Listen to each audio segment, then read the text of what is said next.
Jesus, mestre e companheiro de todas as horas, graças vos damos por tantas graças e bênçãos que temos recebido. Nós lhe agradecemos por mais essa oportunidade de estarmos em tua seara bendita, agradecendo o concurso dos teus mensageiros benditos que vêm em nosso auxílio. Rogamos, divina amiga, que possam as tuas bênçãos em amor, paz e luz se fazer sobre toda a humanidade, alcançando o coração de todos os homens, encarnados e desencarnados, auxiliando a humanidade a dar um passo avante na era da paz, na era da regeneração. Lhe pedimos, divina amiga, nos ilumine, nos fortaleça, auxilia-nos no nosso entendimento, para que possamos receber os teus ensinos benditos, qual semente bendita que em nós possa germinar, crescer e frutificar, dando frutos de amor, de caridade, de perdão, de humildade, de todas as virtudes que hão de nos conduzir à condição de servos, trabalhadores de tua seara bendita. Que assim seja. Boa noite, meus irmãos. Boa noite, meus irmãos.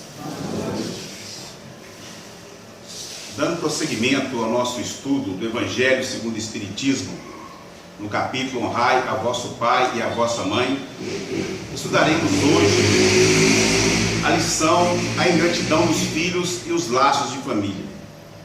Essa é uma das comunicações mais extensa das mensagens recebidas que estão contidas no Evangelho. Foi nos trazida pelo Espírito Santo Agostinho. Nós vamos ler uma parte para depois comentarmos. Este, sem dúvida, é um dos grandes problemas do coração humano. E nós vamos ver que a compreensão da reencarnação é a única que nos dá uma explicação lógica para essa ingratidão que às vezes ocorre nas relações pais e filhos. A ingratidão dos filhos e os laços de família.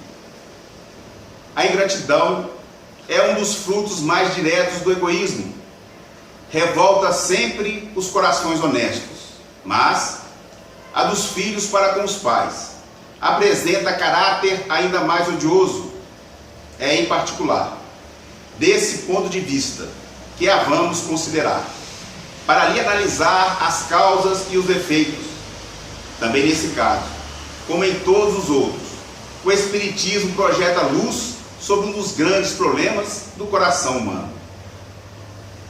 Quando deixa a terra, o espírito leva consigo as paixões ou as virtudes inerentes à sua natureza, e se aperfeiçoa no espaço ou permanece estacionário até que deseje receber a luz.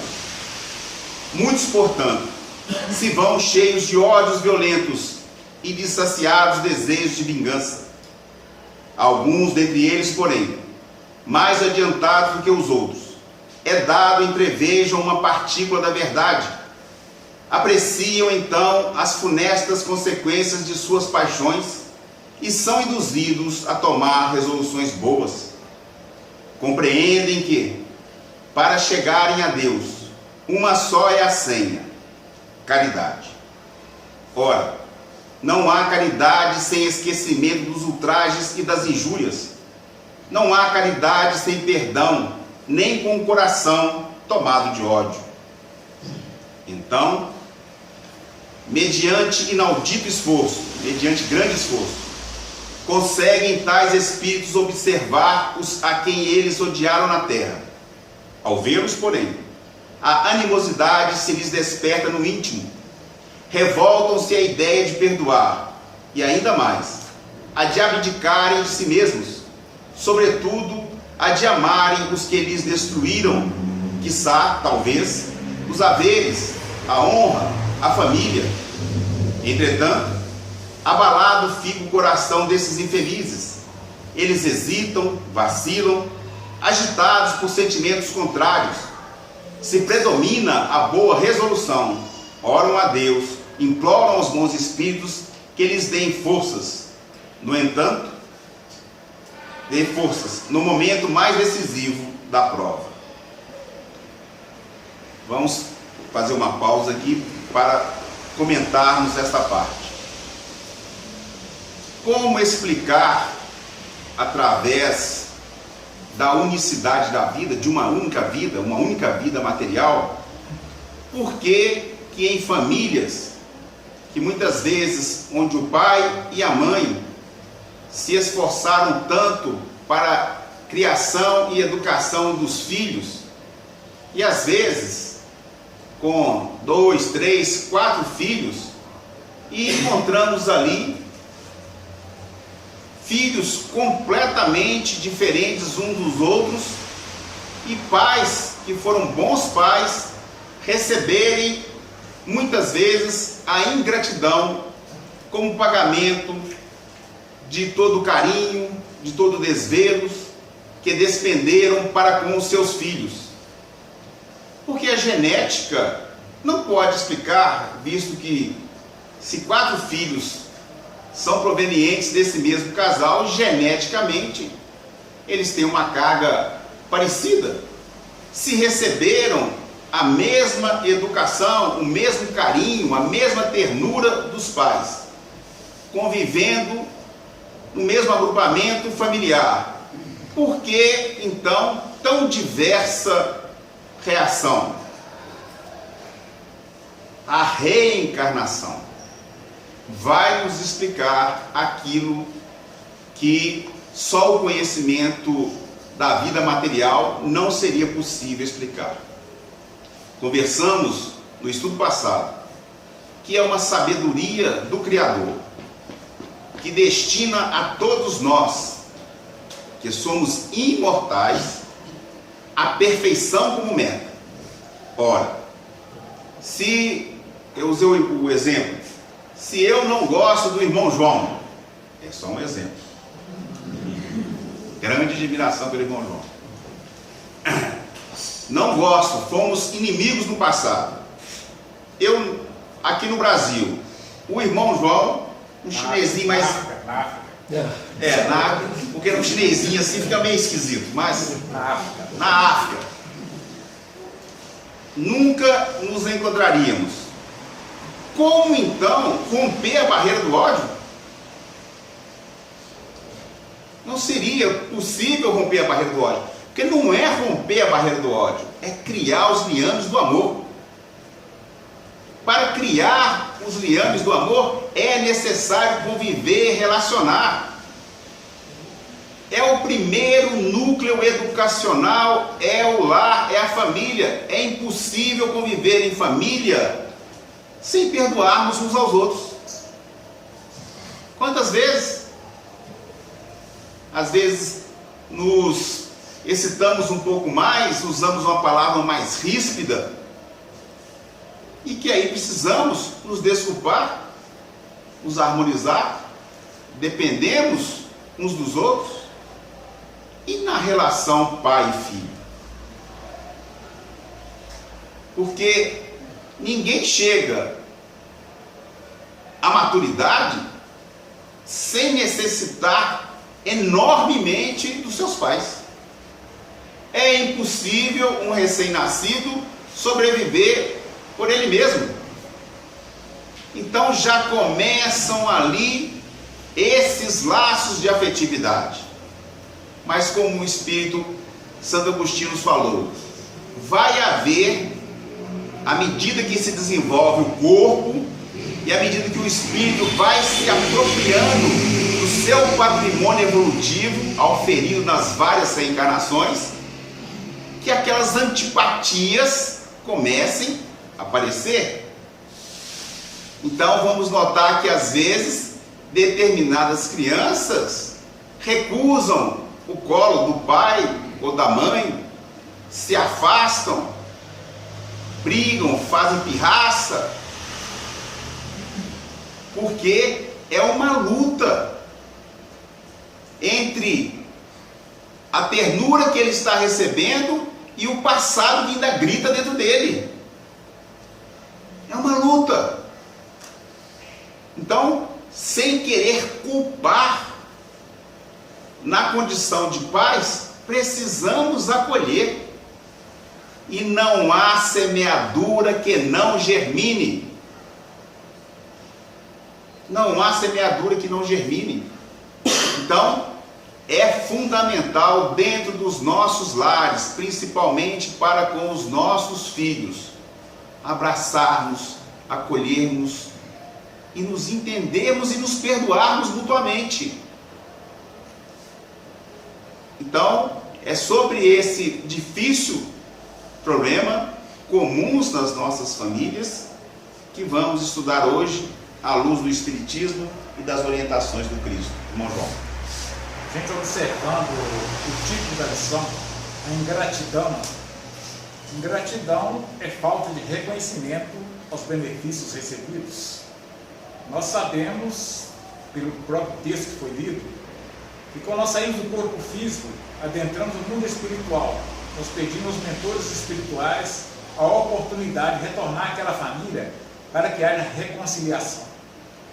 E quando nós retornamos, chegamos aqui na Terra, às vezes esquecemos o benefício que nós temos recebido das mãos divinas e automaticamente passamos a reencarnação ainda com ódio, com rancor, e a nossa situação em termos de crescimento moral vai ficando cada vez mais difícil. Se nós reconhecêssemos realmente a oportunidade que Deus está nos dando, nós teríamos muito cuidado com a nossa caminhada aqui na Terra.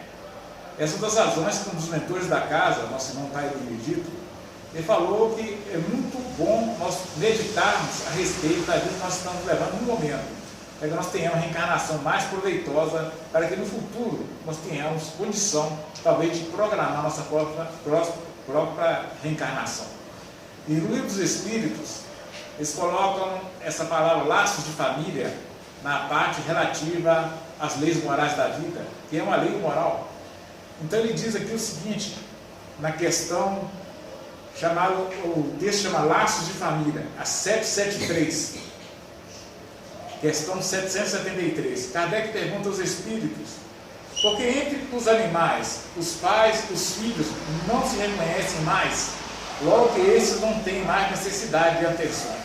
Ele faz um comparativo entre os animais e o ser humano. Os espíritos respondem, os animais vivem da vida material e não da vida moral. É diferente. A vida moral para nós, o mais importante nosso é o crescimento moral. A ternura da mãe por seus pequenos tem por princípio o instinto da conservação dos seres aos quais ela deu a luz, relativo aos animais. Quanto esses podem bastar a si mesmos, sua tarefa está cumprida, não mais lhe pede a natureza. Por isso ela os abandona para ocupar-se com os recém-vindos. Ao passo que no ser humano é diferente. A mãe dedica ao filho a vida toda. E quando o filho ainda cresce, depende muito dos conceitos pais em termos de crescimento moral. Então é totalmente diferente. Então na questão 774, ele pergunta aos espíritos, há pessoas que, vendo os animais abandonando suas crias, concluem que entre os homens os laços de famílias não são mais que um resultado dos costumes sociais, e não a lei natural, que devemos pensar disso? Os espíritos respondem, o homem tem destinação diversa da dos animais, é totalmente diferente. Nós temos espíritos, nós temos o livre-arbítrio, nós temos a parte moral que tem que ser desenvolvida. Por que, pois, sempre querer identificá-lo com eles? Nele há outra coisa além da necessidade física, há necessidade de progresso. Os laços sociais são necessários ao progresso dos laços de família, estreitos os laços sociais. Eis aqui porque os laços de família são a lei natural. Deus quis que os homens aprendessem assim a amar-se como irmãos. Esse é o objetivo dos laços de família. Na questão 775, qual seria para a sociedade o resultado do relaxamento dos laços de família? Os espíritos respondem, o aumento do egoísmo. Então seria o aumento do egoísmo. Então nós observamos que os laços de família é muito importante, relacionamento entre pais e filhos, entre filhos e pais, para que ambos cresçam em termos de moralidade. Certo. relação à ingratidão dos filhos, parece que eu tive a mesma intuição do João, né? É essa questão que é feita no Livro dos Espíritos. O que seria da sociedade se extinguisse a família? Os Espíritos respondem: nós voltaríamos ao estado primitivo. A nossa evolução moral, ela está ligada à família. A importância da família para a sociedade é: desfeita a família, a sociedade cai, some. Por quê? Porque é na família que nós vamos erguer dentro de nós esse sentimento de respeito um para com os outros. Se eu não respeitar quem me deu a vida e quem cuidou de mim, eu vou respeitar quem? Se eu não tenho o sentimento de reciprocidade, de auxílio para aqueles que me criaram, que me auxiliaram dentro da família, eu vou fazer isso com quem?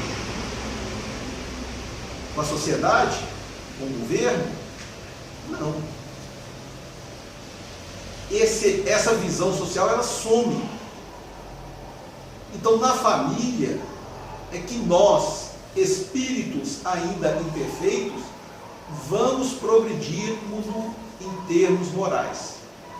É lá que nós vamos treinar a perdoar, a termos humildade, a termos resignação. Mas os Espíritos nos esclarecem: família consanguínea não é sinônimo de família espiritual. O corpo procede do corpo, o espírito não procede do espírito. Então, para aquele corpo em formação, pode estar chegando um espírito que não tem qualquer laço de afetividade para com o pai e para com a mãe. Então, na preparação da família, nós temos que ter a visão do Evangelho. Nós temos que ter a visão do esclarecimento que os Espíritos nos dão, já que somos espíritas. Então, quando formos lidar com o nosso filho, nós não vamos esperar que ele cresça para ver qual é a tendência dele, o que ele gosta, não. Nós temos, como adultos que somos, com uma experiência de vida que somos, saber educar, ensinar para ele o que, segundo as nossas concepções, vai ser o melhor para que ele aproveite no futuro. A criança é entregue aos pais para que seja educada. Se ela não precisar de educação, para que pai e mãe? Brotava igual repolho. Então é necessário, não é deixar que a criança faça tudo o que quer. Não. Esforçar para que ela aprenda o que é melhor, segundo os ensinos de nosso Senhor Jesus Cristo, que é o que adotamos para nós. Jesus é o nosso mestre. Então, na família, nós vamos ter. Muitas vezes vem o pai e a mãe, marido e mulher, com afinidade muito grande. E, no entanto, vão receber 2, 3 filhos que vão dar muito trabalho para o casal. É o caso que os Espíritos citam. Houve divergência. Muitas vezes aquele que vai nascer como filho foi extremamente ofendido em reencarnações passadas por aquele pai, por aquela mãe. E quando ele reencarna, ele traz esse ressentimento. Ainda que ele não lembre perfeitamente, ele não tem afinidade para com aquele pai, para com aquela mãe. Isso quer dizer que o filho vai ser inimigo do pai e da mãe? Não. Ele trouxe uma divergência para ser corrigida. E muitas vezes vem outro filho para auxiliar. Vem um que é amigo. E isso é tão real que nós já tivemos isso aqui dentro dessa casa. Teve uma vez que uma que frequentava, ela engravidou, o mentor da casa foi com ela: parabéns, minha irmã, você está recebendo um amigo que veio para te auxiliar. Você estava na barriga da mãe. Como eu conheço a história, não vou citar os nomes, passado longos anos, essa família veio a sofrer um baque. E quem foi o sustento financeiro daquela mãe? o filho que o mentor falou que era um amigo que veio para ajudar. Ou seja, como é que ele sabia disso? É por causa do corpo? Não. É o espírito que ali estava reencarnando. Ao contrário, também foi feito um alerta aqui uma vez para a mãe, que ela trouxe a criança aqui, porque a criança estava muito rebelde. O mentor da casa falou para ela: minha irmã, todos os dias, se abrace com seu filho e ore com todo o fervor que você tiver, pedindo perdão a ele. Porque se não fizer isso, quando ele crescer, vai ser uma criança difícil. Porque a própria proximidade dela para com ele já causava nele uma repulsa. Foi um espírito que era muito ferido. Por que é feito o alerta? Porque o sentimento negativo, ele pode ser modificado. Teve outro caso aqui, que o espírito falou para a mãe que ia receber o filho: auxilie e faça bem a quem lhe ofendeu. Ou seja, aquele espírito estava reencarnando, tinha ofendido a ela, a mãe, em reencarnação passada. Hoje é uma filha extremamente dedicada e amorosa com essa mãe, e essa mãe com todo o amor para com essa filha, mudou tudo. Se olhar em relação à reencarnação passada, tudo foi apagado na atual reencarnação. Então são os laços de família. Agora, isso vai requerer esforço, dedicação, paciência dos pais. Quando você recebe um espírito amigo, ele vai te auxiliar. Mas nós não estamos aqui a passeio. Então nós vamos ter que ter provas. Então nós vamos ter no meio da família alguém que vem nos cobrar alguma coisa. Todas as famílias, todas sem exceção, têm. Porque é isso que Deus quer. É isso a mensagem do Cristo. Reconciliai-vos uns com os outros. Vem com a divergência para criar o amor. Santo Agostinho nos fala da problemática, mas como diria o Dada Maravilha, fala da solucionática. No parágrafo começa com a tarefa.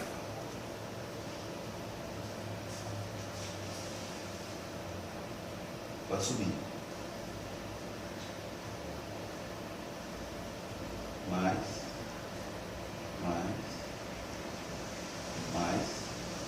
A tarefa. A tarefa não é tão difícil quanto vos possa parecer. Não exige o saber do mundo. Pode desempenhá-la assim o ignorante como o sábio. E o Espiritismo lhe facilita o desempenho, dando a conhecer a causa das imperfeições da alma humana. Desde pequenina, a criança manifesta os instintos bons ou maus que traz da sua existência anterior.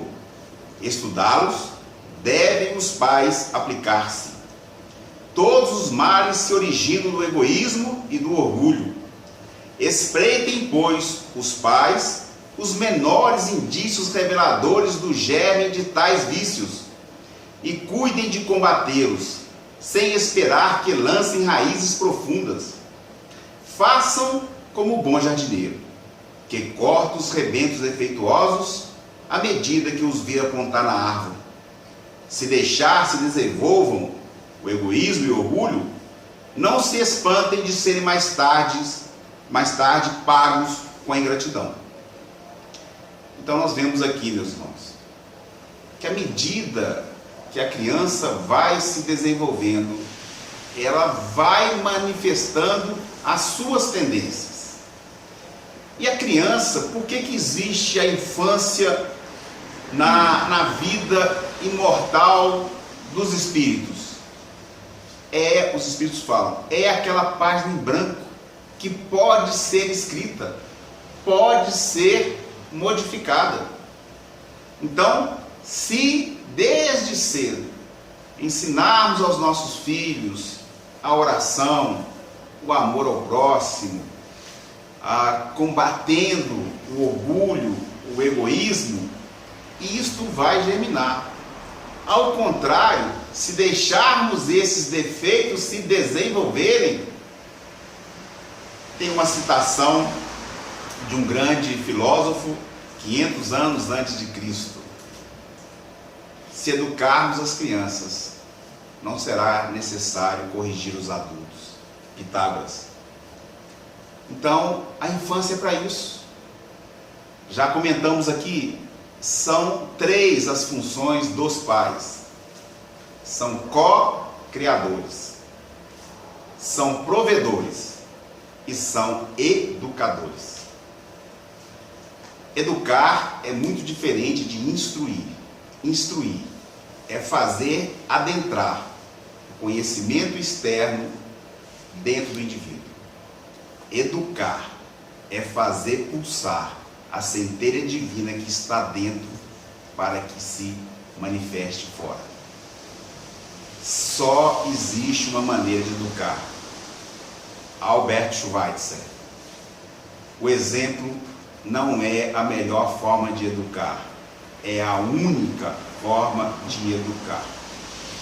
Há tempos atrás, circulou um vídeo no YouTube em que o pai, com uma criança em torno dos 5 anos, 6 anos, e o pai pegava a enxada e começava a trabalhar a terra. O menino olhava, pegava a enxadinha e fazia a mesma coisa. O pai parava e punha o braço sobre a enxada. O menino olhava e punha o braço sobre a enxada. O pai voltava a usar a enxada. Ele voltava a usar a enxada. A criança é um imitador. Se dermos bons exemplos, dificilmente esses bons exemplos não vão ficar. Às vezes as famílias trazem mais dificuldades porque esquecemos da mensagem de Jesus. Se nós abraçássemos mais os seus ensinamentos, com certeza as dificuldades familiares seriam bem menores. Irmão João. Ainda aqui no Livro dos Espíritos, nas leis morais da vida, Kardec pergunta na questão 681: a lei natural impõe aos filhos a obrigação de trabalhar por seus pais? Os Espíritos respondem: certamente, como os pais devem trabalhar por seus filhos, e é por isso que Deus fez do amor filial e do amor paternal um sentimento natural, a fim de que, por essa afeição recíproca, os membros de uma mesma família fossem levados a se entreajudarem mutuamente, o que é muito frequentemente desconhecido na vossa sociedade atual. Então, há a necessidade do crescimento de amor em trabalho, ter trabalhos morais, de sentimentos. Um trabalha o seu sentimento para desenvolver o amor filial e o outro o amor paternal. Então, existe essa necessidade. Então, quando ambos desenvolverem esse sentimento, então será um lar realmente bem vinculado, com equilíbrio e sem tantos problemas de desajuste entre as pessoas. O palestrante espírita, Coçando Pinge, ele relata um fato que ele presenciou de uma mãe que frequentava uma fraternidade espírita e sempre levou o filho. Crescido, o filho mostrou tendências muito divergentes da mãe. E por essa divergência, saiu do lar e foi morar sozinho. E passou a ter uma vida um tanto quanto desregrada. E certa feita, a mãe, já com aquela dor, né? A gente sempre quer o melhor para os filhos, conversou francamente com ele. Falou: meu filho, eu falhei na sua educação? Ele falou assim: mãe, eu sou assim porque eu sou espírito inferior. Eu já tive vontade de matar várias pessoas. Eu só não matei porque eu lembrei do livro Nosso Lar, que eu estudei na fraternidade espírita. Eu sabia para onde eu ia se eu tivesse matado. Ou seja, se a senhora não tivesse me educado, eu já seria um assassino. Eu hoje sou o melhor que eu estou podendo ser. Mas só pode ficar tranquilo, só deu o melhor para mim. Então é isso. E ele estava falando a verdade. Se não fosse a educação da mãe, ele estaria numa situação muito mais triste. Ele melhorou, A perfeição está longe de nós.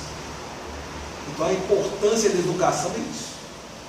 Você vai dar o melhor para que ele mude o máximo que ele puder, dentro da possibilidade dele. Agora, educação, quem dá são os pais, é a família. Escola não dá educação. Escola dá única e exclusivamente instrução. E mesmo assim nem sempre é melhor, dependendo das situações. Como nós podemos ver mundo afora. Por quê? Porque são valores morais que o pai e a mãe vão dar como exemplo e a vivência do dia a dia. Aquele professor, eu nem sei, com todo respeito aos professores, eu não estou aqui xingando o professor, pelo contrário, eu só tenho a agradecer aos meus professores. Mas você pode ter um professor que o valor moral dele é negativo, não é nem zero, não, é negativo. Então como é que uma pessoa que não tem valor moral nem para si vai repassar para alguém? Então valor moral, quem tem que passar são os pais.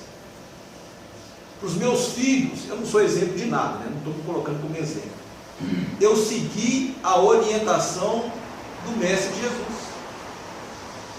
Eu falei com eles, a maior herança que eu vou deixar para vocês é o Evangelho de Jesus. Foi a maior herança que eu recebi na minha mão.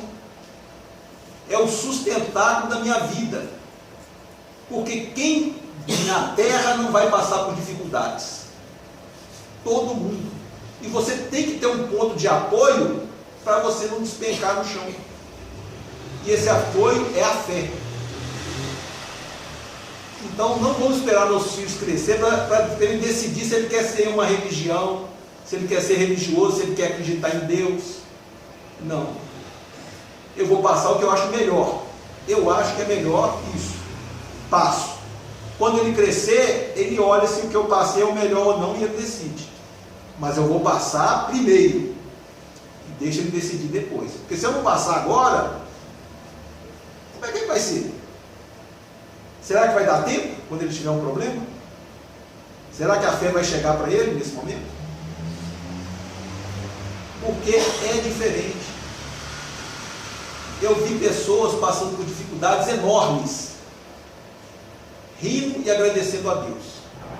Assim, eu sei que eu estou quitando o meu débito, que na próxima reencarnação vou vir melhor. E pessoas que com simples desatar de um namoro de adolescente mata e suicida.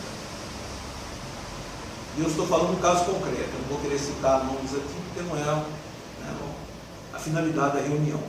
Um simples desate de namoro adolescente. Falta de crença em Deus, falta de fé, falta de uma religiosidade, de uma espiritualidade. Eu não estou falando que tinha que ser espírita, não. Eu estou falando de espiritualidade. Quantas religiões trazem isso? Eu falo do espiritismo para os meus filhos porque eu cresci da doutrina espírita. Então eu passo o espiritismo para eles. E cada um passe a espiritualidade que tiver. Porque senão, quando ele tiver um problema, ele não nem recorre a você. Quando você assustar, já é tarde demais. Então dê para o seu filho um porto seguro. Dê uma âncora para ele, para quando vier a tempestade, ele ter aonde se segurar. Permissão dos irmãos aqui, gostaria de fazer uma reflexão e uma proposta para nós todos. Um dia, 24 horas. Uma semana tem 168 horas. É possível doarmos 1 hora e 30 minutos para a nossa família? É uma doação tão pesada que um dízimo são 10%. 1 hora e meia é menos de 1% de 168. Se repartíssemos essa hora e meia em 3 períodos de 30 minutos, escolhêssemos um dia da semana, um horário que pudéssemos juntos fazermos uma das refeições juntos, em torno de uma mesa, em que pudéssemos olhar uns para os outros, para não só banquetearmos, mas também para nos relacionarmos. Uma segunda etapa, mais 30 minutos de entretenimento com os nossos filhos. Se forem pequenos, vamos sentar no chão, vamos deitar, para desenhar, para colorir, para fazer alguma brincadeira.